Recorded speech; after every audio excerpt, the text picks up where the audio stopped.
morning in Zagreb, and I am going to get my rental car from the parking garage, and then we're gonna head to Ljubljana, Slovenia today. I'm excited to see the capital city. It looks like there's a lot of interesting things to see and do.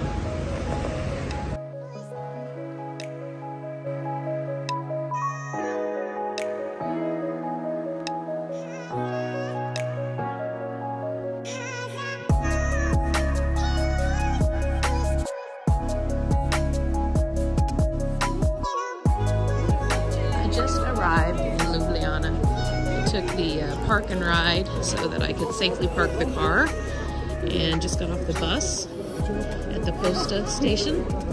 Now I'm on this charming pedestrian street walking toward the tourist center. I always think that's a good idea to go to a tourist center. Even though I've done some research about things I would like to do here, I think it's great, if nothing else, just to get a local map, so I don't have to use my phone all the time for the map. But just look at how charming and gorgeous. Look at the statues on the building. I did just pass a bakery on purpose. Not quite ready to snack yet. Plus, that's sort of a chain bakery. I'm looking for something maybe with a little bit more local charm, and maybe a place to sit and drink a coffee.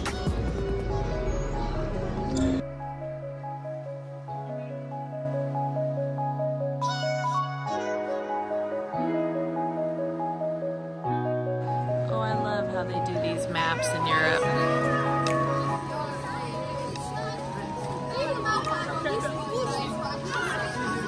I think I've got a school trip here too. You can see the castle up above from where we are.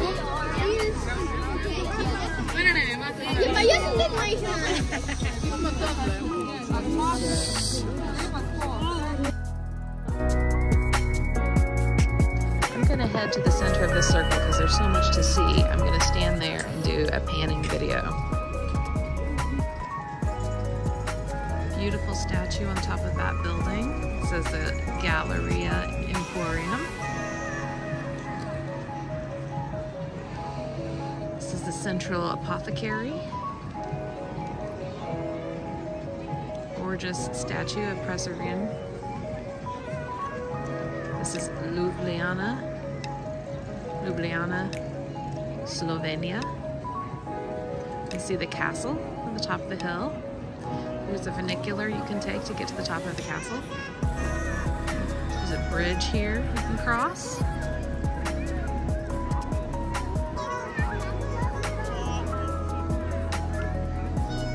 Really happy I chose this as a day trip.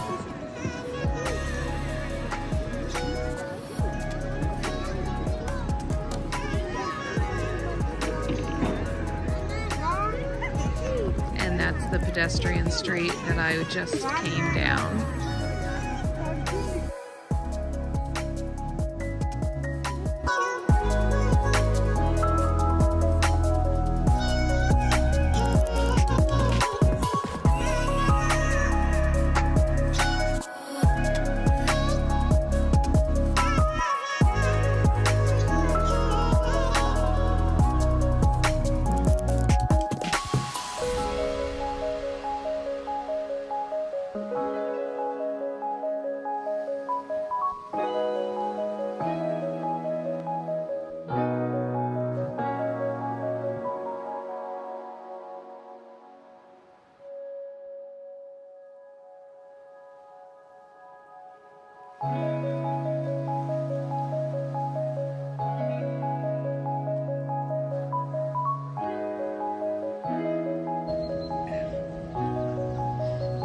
Gorgeous sight.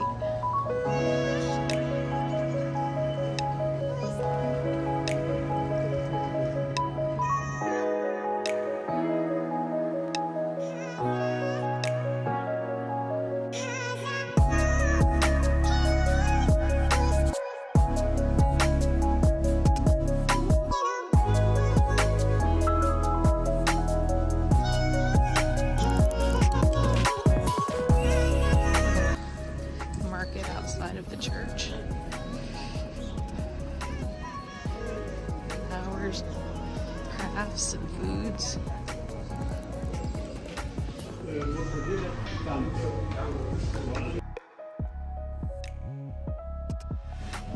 I came out to this open air market. Fruits and vegetables. Definitely want to explore that. But first, I've got to check out a bridge.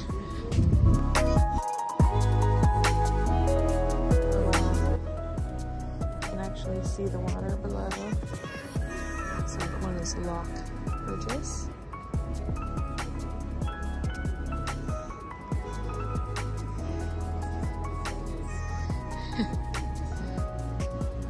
Fish heads have become places for the locks as well.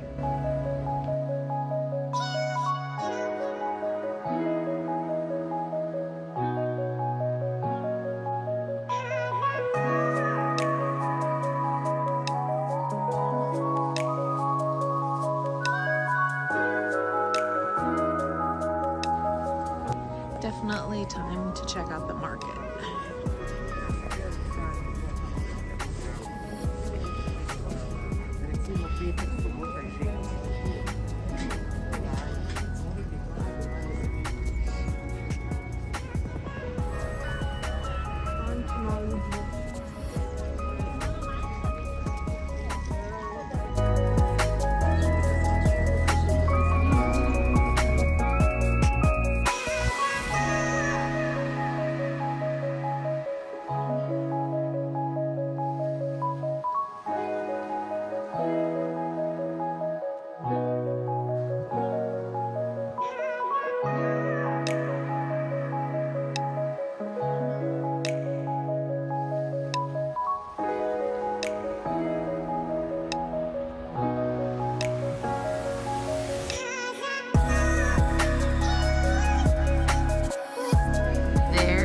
The vernacular that you can take to go up to the castle. Maybe we'll do that later. This is the Dragon Bridge of Ljubljana. Dragons you will see everywhere. It's the symbol of the city. There's 4 dragons, two posted on each side of the bridge.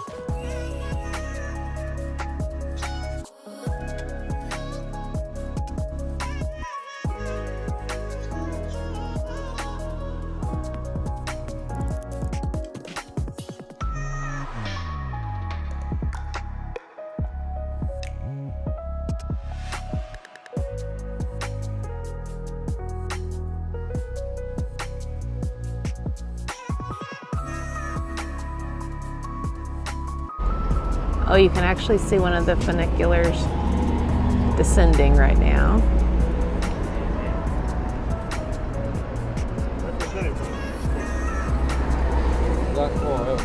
Oh, and here comes one going. No, it's just descending. It's just one way and then it'll go up. It was the weight that I saw.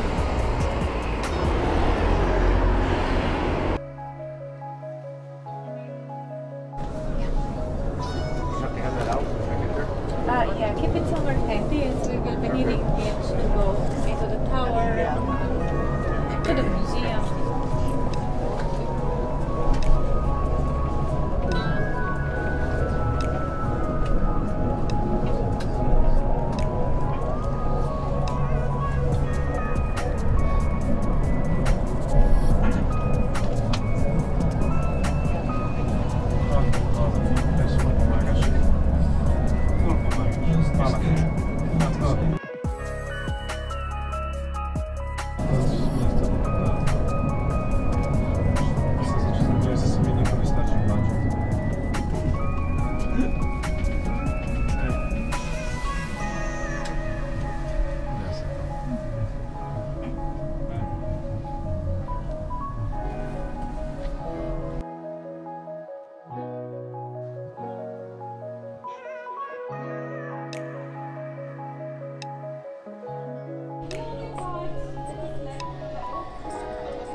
12th to the 13th century, the Spanheim family built the tower. The stone castle replaced a former wooden fortress. There used to be a mint in this castle.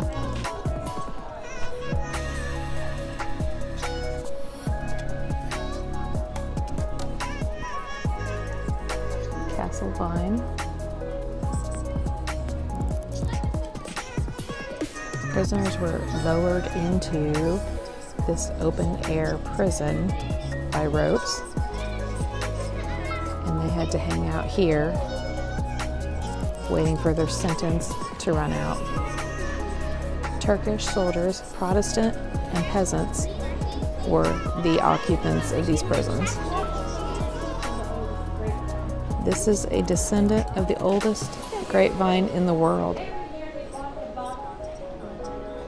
This one was planted in 1990.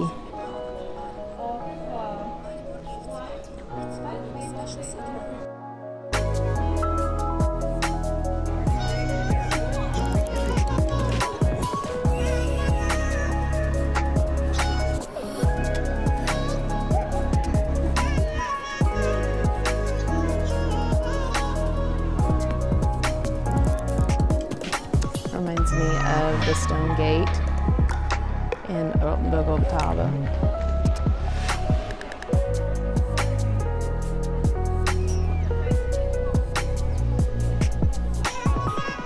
Alright, let's go check out the insides of the castle. It's a museum of puppetry.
Had the castle built according to this exact plan in the second half of the 15th century. He needed a new fortress so he could reinforce his influence in the province, but also due to increasing invasions by the Turkish army. First, the perimeter walls were built, as well as the chapel and the corner towers. The remaining rooms were gradually added over the next 200 years.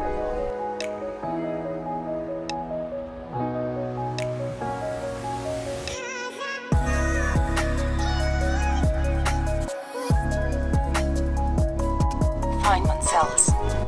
At the beginning of the 19th century, the entire castle was turned into a prison. It was founded on the basis of a new, at the time modern penal code, which gradually replaced the scare tactics and public punishments with confinement and working rehabilitation. In the first solitary cell, you can see several authentic prison cell doors and iron window bars. The second and third cells demonstrate the development phases of the prison, displaying the archives and original items from one of the workshops where the inmates made buttons. All the items were discovered during an archaeological excavation at the castle. Peep through the opening in the door of the fourth cell and get a feel of what it was like for the inmates to spend their lives behind bars. Occasionally, political prisoners were also imprisoned here. Ivan Cankar, the renowned Slovenian author, was also sent here just before the onset of the First World War.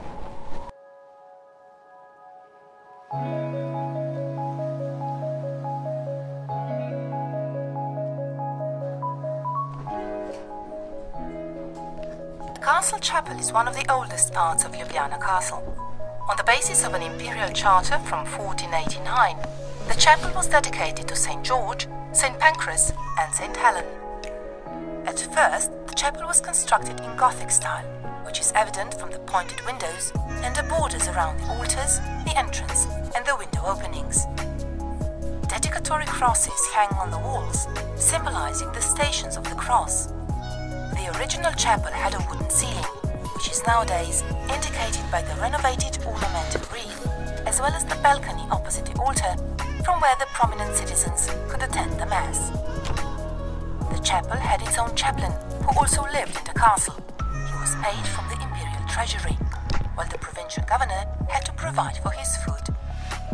The chapel got its current appearance in the 17th century, when it was rebuilt in the Baroque style, and later decorated with various coats of arms.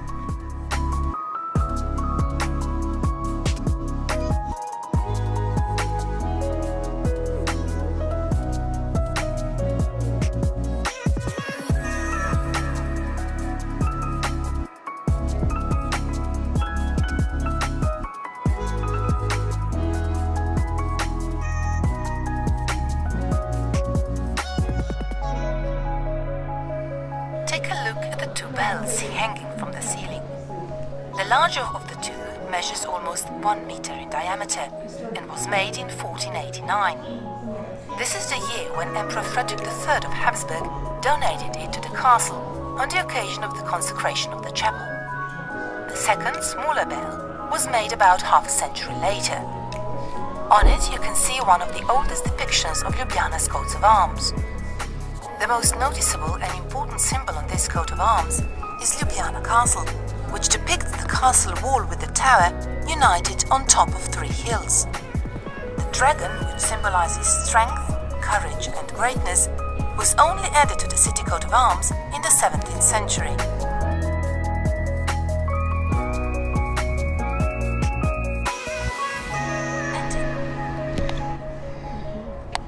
Height of exactly 400 meters above sea level.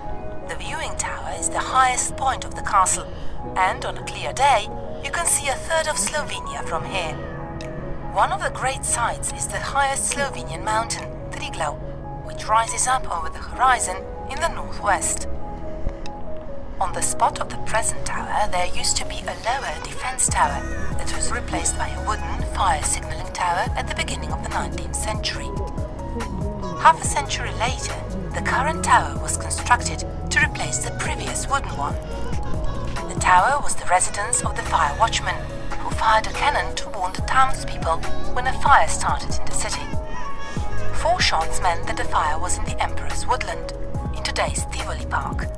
3 shots meant that the fire was in the town. 2 shots meant the fire was in the suburbs, and 1 shot indicated that the fire was in the area outside the town. In the 20th century, the tower became a popular lookout point and an essential part of the Ljubljana skyline.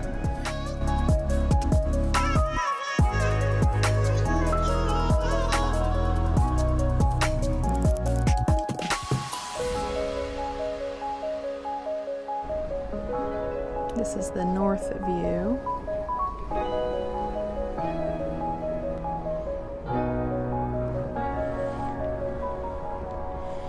That's where I arrived to the city.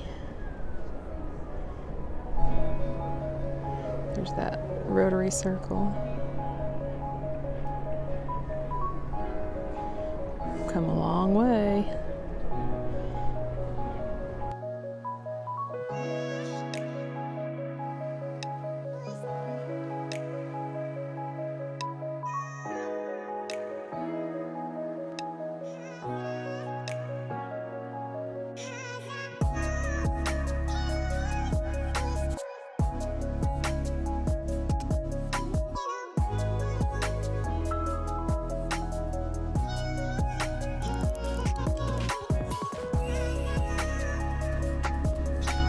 This is the Patagonet Tower. Nowadays it's used for smaller exhibitions, while in the 15th century it served as the main entrance to the castle courtyard. The entrance consisted of 2 openings, which are visible in the external wall. The larger one was intended for horses and carriages, the smaller one for pedestrians. The inhabitants of the castle were connected to the outside world via two drawbridges over the moat. You can still see two pillars that supported the wooden construction of the drawbridges. On the other side, where you can see the castle park, there used to be an artificial hill that reached the height of the entrance openings. Today's renovated tower has an open roof structure, and its wooden construction reveals the former division into floors. On the first floor, the castle taker had his living quarters, and from there he supervised the thoroughfare going through the castle. The upper floor was used by the military crew, who kept watch over the surrounding area and actively participated in the defense of the castle using firearms. The pentagonal tower represents one of the castle's key architectural defense elements.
During the construction of the cable car, or the funicular, geologists discovered fossil plants in these rocks. These plants grew in a tropical swamp forest 300 million years ago during the Carboniferous period. The phosphorized rocks of Castle Hill and of a large part of the surrounding hill region were formed in what used to be an extensive coastal delta. These fossil sites are very rare in Slovenia, which is why we protect them as important evidence of our geological history and now as part of our natural heritage. Ready to get back on the funicular.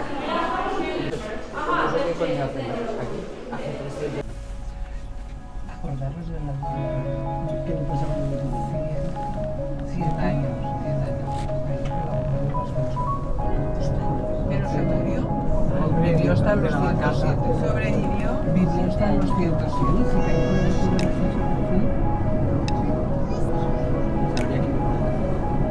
¿De qué? No.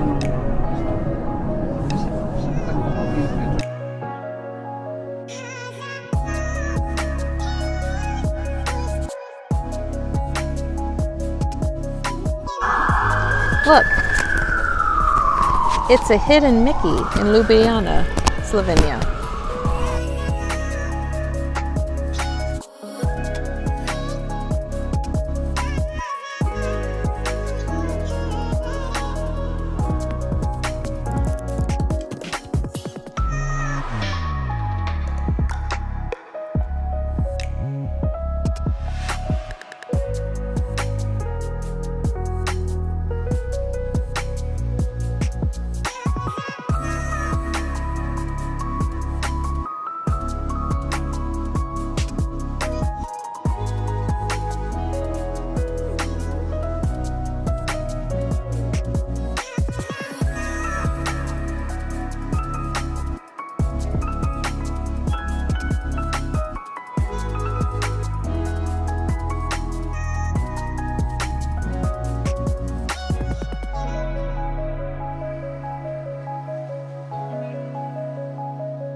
originated in Transylvania, home of Count Dracula, the son of the dragon. The product was baked at special occasions, such as weddings and births, and given as a sign of love. Count Dracula believed that the dragons of Europe should form alliances to protect themselves from being slayed by humans. Therefore, he sent the three-headed dragon of Transylvania to Slovenia with a gift of peace for the green dragon of Ljubljana. Presented with the unusual dough on a stick covered by sugar to the green dragon, who then breathed his fire full of love onto the stick of dough, which baked the product and melted to sugar. The green dragon was hypnotized by the fire breath and the sweet smell of the fresh-baked dragon fire bread and agreed to become part of the dragon's rebellion. Today, our dragon fire bread is baked in an oven. However, when removed from the wooden cooking roll, it continues to smoke like dragon's breath, and the hollow center is presented to you, full of dragon's love, and of course our love too.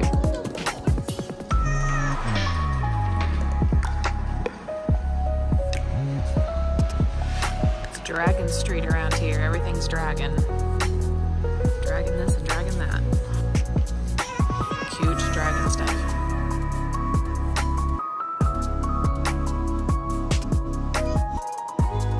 Well, I just ordered my dragon bread, and it takes about 10 minutes for them to make it. So they gave me a pager and they said I could walk around. So I'm gonna do that while they're making my fresh dragon bread. So I'm kind of really curious about that. And it's such a neat little area here, so I'm really kind of enjoying just having a stroll. Let's check out this little area. Looks like a good place to eat too.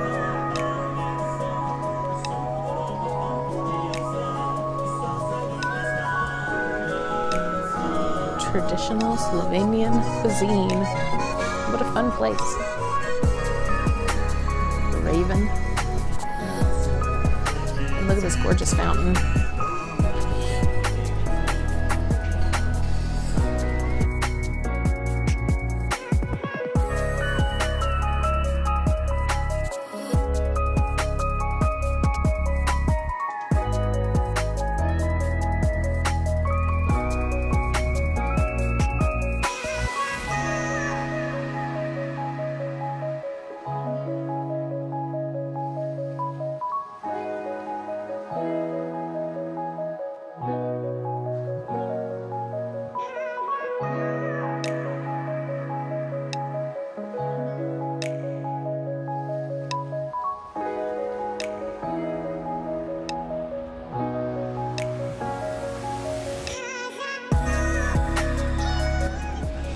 So the dragon bread is really hot. It is hollow. It's cooked on those cylinders. The dough is wrapped around, and then they just spread whatever you want. They have Nutella, white chocolate, and apricot. I didn't want super sweet. The apricot is nice. And then the bread is rolled in cinnamon sugar on the outside. It's really yummy because it's warm dough. It's crispy too. It's crispy on the outside, doughy on the inside, with that touch of apricot and that crystally cinnamon sugar outside. Yummy, yummy treat to eat. I am really enjoying Ljubljana. I'm so glad that I decided to come here because I was really questioning the decision, and honestly, yeah. I've enjoyed every place I've been, but it's up there pretty high right now.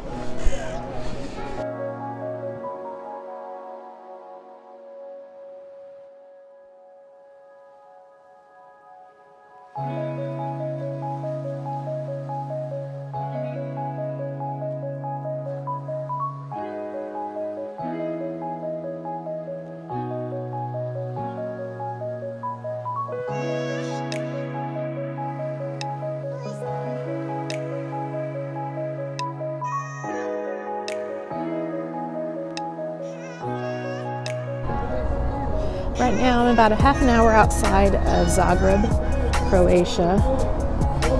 And I know I'm losing the light, but I didn't want to lose the chance to catch this gorgeous little town, Zemljibar. So cute.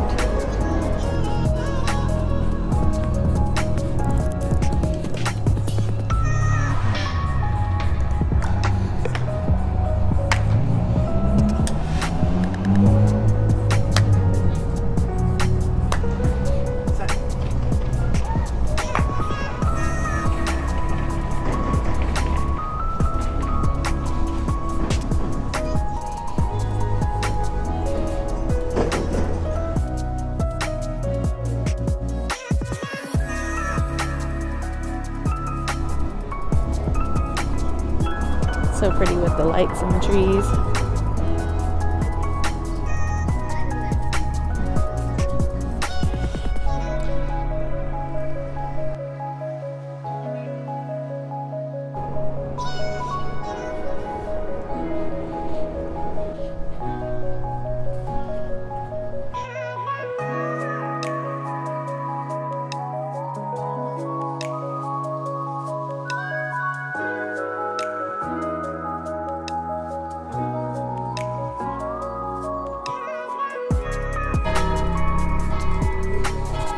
Church bells are ringing. I think it's either 6 or 7 p.m.